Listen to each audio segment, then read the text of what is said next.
Saksinya siapa aja, sok sebutin. Ya. Yang mengetahui oknum itu suka mengutin jatah preman dari penjualan obat-obat yang dilarang menurut undang-undang, yang menimbulkan mabuk.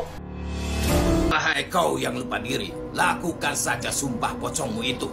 Kain kafan takkan mampu menghilangkan perangaimu. Sebujur bangkai yang tersembunyi tetap menyebarkan bau bagaimanapun kau tutupi.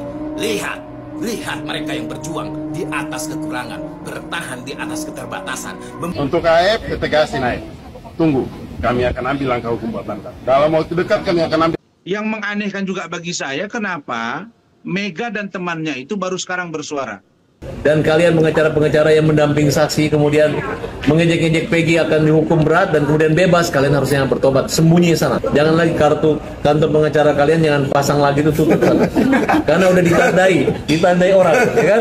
Kalau pengacara kalau udah nenek-nenek, ya udah takutnya nanti alasan etik pun. Ibtu Rudiana adalah seorang polisi penipu. Ya, Ibtu Rudiana adalah seorang polisi penipu. Ingat, catat lagi. Sekali lagi. Ibtu Rudiana adalah seorang polisi yang penipu. Saksinya siapa aja, sok sebutin. Yang mengetahui oknum itu suka mengutin jatah preman dari penjualan obat-obat yang dilarang menurut undang-undang, yang menimbulkan mabuk.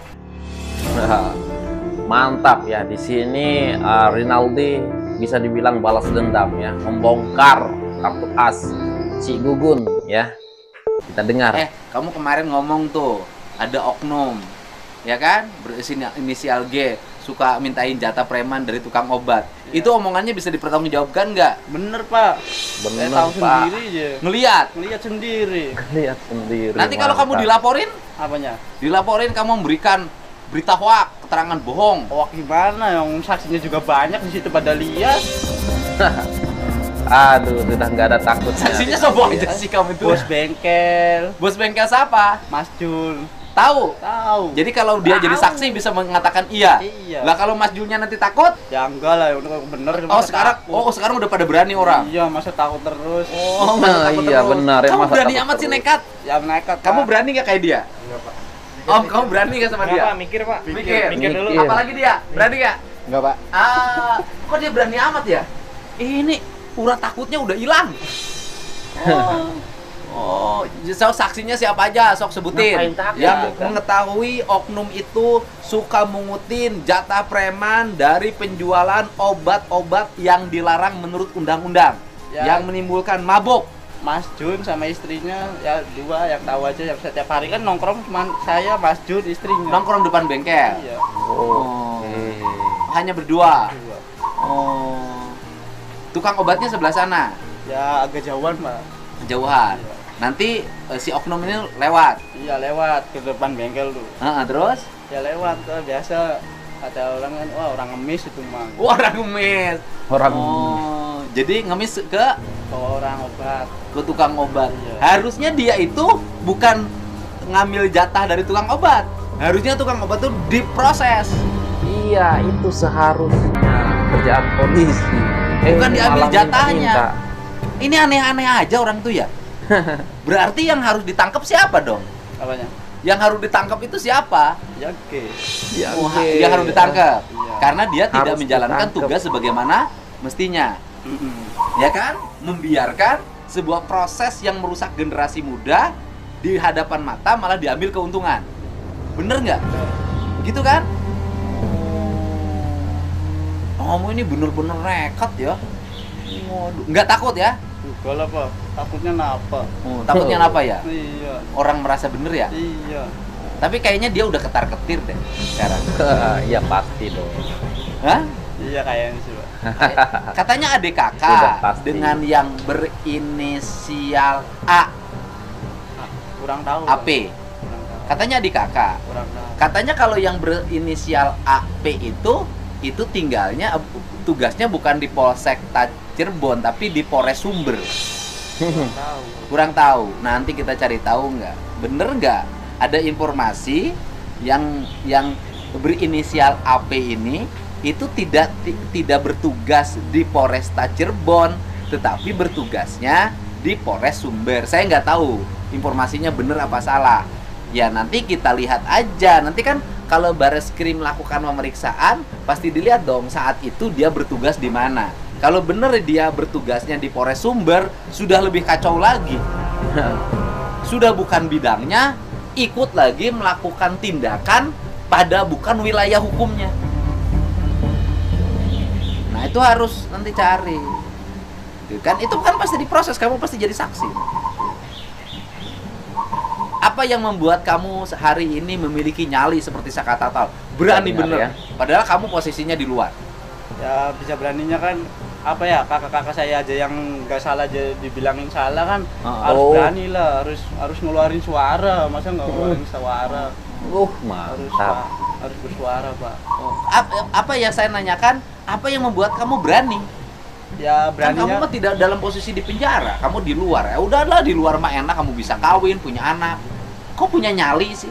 Ya harus, Pak. Orang yang di dalam kan harus mau bebas kayak gini, Pak. Oh, jadi kalau orang di dalam pengen bebas, maka kamunya harus punya nyali. Iya, Pak. Untuk membebaskan. Iya. Jadi harus bersuara. Kalau tidak bersuara tidak bisa dibebaskan. Iya, benar. Nah, oke guys, hai, assalamualaikum warahmatullahi wabarakatuh. Nah, di sini ya kan Rinaldi yang dulu pernah bercerita di sidangnya PK Saka Tatal, yaitu Gugun Gumilar dan Aris Papua yang ngasih minum air kencing menyiksa Rinaldi ya kan. Sekarang ini ya kan bisa dibilang Rinaldi ini membalas dendam ya. Sekarang ini Rinaldi membongkar kartu as yang dimiliki oleh Gugun Gumilar. Wow, ternyata Gugun Gumilar ya membackingi bandar ya. Ada apa dengan polisi ya? Ini oknum ya, oknum tapi banyak ya. Tapi nggak apa-apa lah. Gugun sekarang siap-siaplah, Rinaldi sudah nggak ada takutnya untuk melawan Anda ya. Apapun, nah sekarang ini dibongkar juga ya kan. Mungkin ada lagi nih oknum-oknum polisi yang lain. Ya kita nggak tahu lah. Tetapi apapun saya respect kepada Rinaldi karena sekarang ini berani, tidak kayak tahun 2016 silam. Sekarang banyak yang mendukung dan semoga saja Gugun Gumilar ini harus bisa ngomong ke media mengklarifikasi apakah tuduhan daripada Rinaldi ini benar apa tidak. Tapi aku rasa nggak mungkin lah dia berani ya kan untuk mengklarifikasi. Kayaknya ini benar ya. Oke, kita lanjut lagi ya guys. Wahai kau yang lupa diri, lakukan saja sumpah pocongmu itu. Kain kafan takkan mampu menghilangkan perangaimu. Sebujur bangkai yang tersembunyi tetap menyebarkan bau bagaimanapun kau tutupi. Lihat mereka yang berjuang di atas kekurangan, bertahan di atas keterbatasan, memikul beban yang kau limpahkan, berteriak, meronta, meminta dibebaskan. Kau tahu, rekayasa busuk yang kau mainkan telah merenggut masa depan depan yang dirangkai sejak lahir, dipupuk doa dan nasihat orang tuanya, didamba hingga dewasa. Lalu kau binasakan begitu saja tanpa kesalahan. Manusia macam apa yang menghisap darah bangsanya, mengotori seragamnya, lalu berlari mencari empati, cuci tangan atas perbuatan sendiri? Kau tahu, walau kau seekor gajah, tapi lihat, segelitir semut sedang menanti. Suatu saat akan datang kawanan lain yang peduli dengan nasib negeri ini. Ya. Konstruksikan bahwa klien kami Peggy Setiawan orangnya benar adanya itu adalah Peggy Perno dan sebagainya. Untuk AF tegasin AF. Tunggu, kami akan ambil langkah hukum. Dalam waktu dekat kami akan ambil. Yang menganehkan juga bagi saya, kenapa Mega dan temannya itu baru sekarang bersuara. Padahal mereka tidak pernah diperiksa, mereka tidak pernah memberikan keterangan di tempat yang seharusnya. Ya, misalnya salahkan penyidik di polisi kenapa nggak dan di pengadilan. Begitu. Buat kura-kura ninja, ya, apa yang kamu tanam itu yang kau petik. Kura-kura ninja, ngakak, kita dengar ya. Dan saya ingatkan ya, kalau saksi yang dibunuh saksi yang nggak benar ya, kemudian pakai pengacara itu lebih nggak benar lagi, 2 kali nggak benar ya. Jadi saksi nggak benar, pengacara nggak benar, Semuanya nggak benar. Iya benar. Dan kalian pengacara-pengacara yang mendamping saksi kemudian mengejek-ejek Peggy akan dihukum berat dan kemudian bebas, kalian harusnya bertobat. Sembunyi sana. Jangan lagi kartu kantor pengacara kalian jangan pasang lagi itu tutup sana. Karena udah ditandai orang, ya kan? Kalau pengacara kalau udah nenek-nenek, ya udah. Takutnya nanti alasan etik pun. Bukan nenek-nenek, Pak. Ibu belum 60 tahun. Ibu kan masih 70. Jadi kalau udah nenek-nenek ya udah gak usah. Kemudian kalau ada lagi pengacara yang tidak sarjana hukum, mungkin sarjananya sarjana kesenian atau sarjana lenong atau sarjana apa ya yang nggak ada hukum-hukumnya, udah deh sadar diri aja gitu ya. Dan kalau sudah ada lawyer yang pernah dipecat, ngaku nggak dipecat ya jangan salahkan saya, salahkan aja yang bilang kau dipecat. Betul nggak? Nggak usah lagi kabur lari KTP saya di sini, KTP saya udah nggak usah saling ngomong gitu. Atas niatnya loh, bukan hukum. Atas niatnya dia telah membohongi publik dengan niatnya. Gitu loh. Jadi niatnya aja udah bohong. Bagaimana dia mau mewujudkan rasa keadilan? Ini udah penipu semua, Ibtu Rudiana penipu gitu loh. Paham nggak? Diduga, ini kata saya nih, diduga Ibtu Rudiana adalah seorang polisi penipu. Mantap. Ya, Ibtu Rudiana adalah seorang polisi penipu. Ingat, catat lagi. Sekali lagi. Ibtu Rudiana adalah seorang polisi yang penipu. Ya, penipu dalam segi apa? Penipu dong, dia udah nantangin orang. Untuk semua pocong, tahu dia nggak datang, dia kan penipu. Iya. Ya. Mudah-mudahan sih gua ketemu Fitrah nih. Enak debat yang Fitrah sama Elsa Sharif. Ketemu dalam arti kata dalam debat, dia kan gue bilang penipu nih, itu dia bantah dong sebagai pengacaranya. Minimal gini, saya tidak terima oleh Pak Firdaus, Ibtu dia dikatakan penipu, lapor gue ke polisi gitu loh. Mudah-mudahan ITE, jadi enak gitu bantah-bantahannya. Mudah-mudahan disambut sama Fitrah nih kata-kata gue. Sekali lagi, Ibtu Rudiana penipu, diduga penipu. Oke, bicara penipuan, ya? Tapi kan pada akhirnya Ibtu Rudiana kemarin diproses di Propam Mabes Polri. Kapan? Udah tahu ya geram kan dipanggil. Bukan masalah sumpah pocongnya ini. Iya, kita balik dikit. Oh, beda lagi. Beda dikit karena abang kan tadi bilang untuk ketemu Kak Fitra. Iya. Pengacara dia. Dan pada akhirnya Ibtu Rudiana juga. Fitra, lu gua tantangin Fitra. Lu debat sama gua Fitra ya. Lu bawa klien lu tuh si Rudiana tuh ya. Gua tantang lo Fitra sama Elsa Sharif. Gua tantang beneran lu sekarang. Jangan membacot aja urusan sama gue. Bicara gitu Bang Air kan Ibtu Rudiana kan dipanggil di Propam 3 kali dan akhirnya Ibtu Rudiana menghilang Bang sampai lawyernya sedikit untuk menghubunginya tidak bisa. Gimana Bang melihat? Rudiana mungkin gue udah bilang, oh ini orang otaknya udah penipu gitu. Ibtu Rudiana mendasar otaknya otak penipu gitu kan, ngerti gak? Diduga penipu. Jadi otak penipu gimana sih otak penipu? Pura-pura nangis, pura-pura sedih, pura-pura ini ya kan, pura-pura nantang. Gitu loh orang yang ditantang berani dia kabur. Itu namanya. Iya ya. Bang, kejadian Sumpah Pocong kemarin menjadi klimaks ke si Bang. Kalau sosok Ibtu Rudiana seperti apa? Padahal di awal-awal dia yang viral, saya berani Sumpah Pocong gitu. Nah, ini kan gue udah bilang niatnya, kan niatnya Ibtu Rudiana untuk menjebloskan Saka Tatal sudah ada, Saka Tatal dan kawan-kawan. Lalu niatnya Saka Tatal ya dituduh berbuat jahat juga sudah termaktub di dalam amar putusan kan gitu. Lalu setelah Saka Tatal keluar, dia membantah amar putusan karena niat dia tidak seperti itu.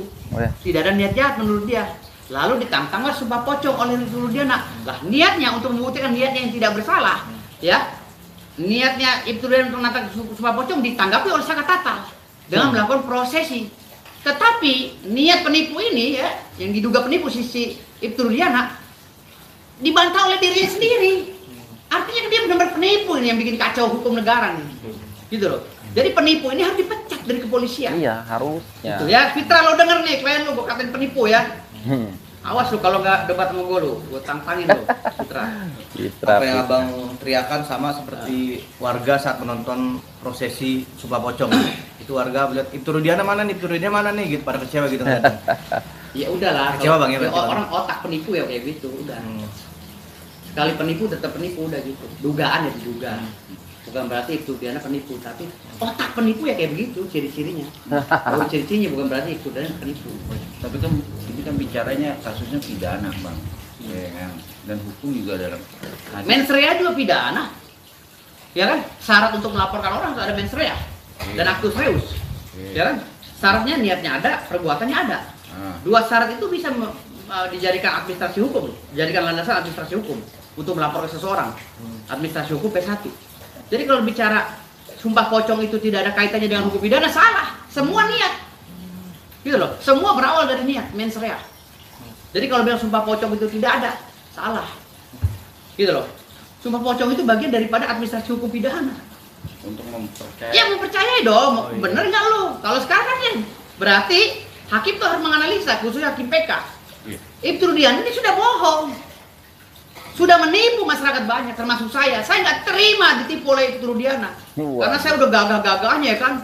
Begini udah nonton bola, yes Ibtu Rudiana pasti menang, yes Anda pasti benar. Anda anaknya terbunuh, yes, nggak tahu yang ditipu, gua beneran nggak datang. Kurang ajar nih polisi. Apalagi dia penegak hukum, polisi ya, Rudiana nih ya. Apalagi dia penegak hukum. Iya, penegak hukum kok ngasih pelajaran penipuan sama masyarakat. Iya, maksudnya juga. Bang, yang seru bang, tadi abang bilang abang berani menentang debat Fitra Ramadan. Nah, kemarin Fitra juga bilang kalau sumpah pocong itu tidak dibenarkan dalam agama Islam, musyrik. Padahal kalian sendiri bilang menantang. Nanti gimana tuh bang? Agama Islam memang tidak membenarkan sumpah pocong, tetapi satu niat masuk di dalam administrasi hukum. Syarat untuk melapor orang harus ada actus reus dan mens rea. Mens rea adalah niat jahat, gitu loh. Jadi kalau aduh Fitra gak usah ngomong-ngomong hukum Islam lah. Udah debat sama gue Fitra, lo kapan debat sama gue? Ngoceh aja lo. Kapan gue tantang nih Fitra nih? Mantap lah Bang Firdaus. Jadi hasil dari kemarin bisa menjadi pertimbangan dari pengadilan atau hukum bang ya untuk kasus ini bang ya? Maksudnya? Iya, ya dari ketidakhadiran itu bisa menjadi pertimbangan dari hakim atau jaksa penuntut dalam bisa kasus ini. saja dong, kan ini niat. Iya. Kan dibilang tadi konteksnya adalah niat. Bukan peristiwa hukum ya, bukan peristiwa yang terjadi, peristiwa sosial yang sekarang yang dilakukan oleh si Saka Tatal tentang sumpah pocong.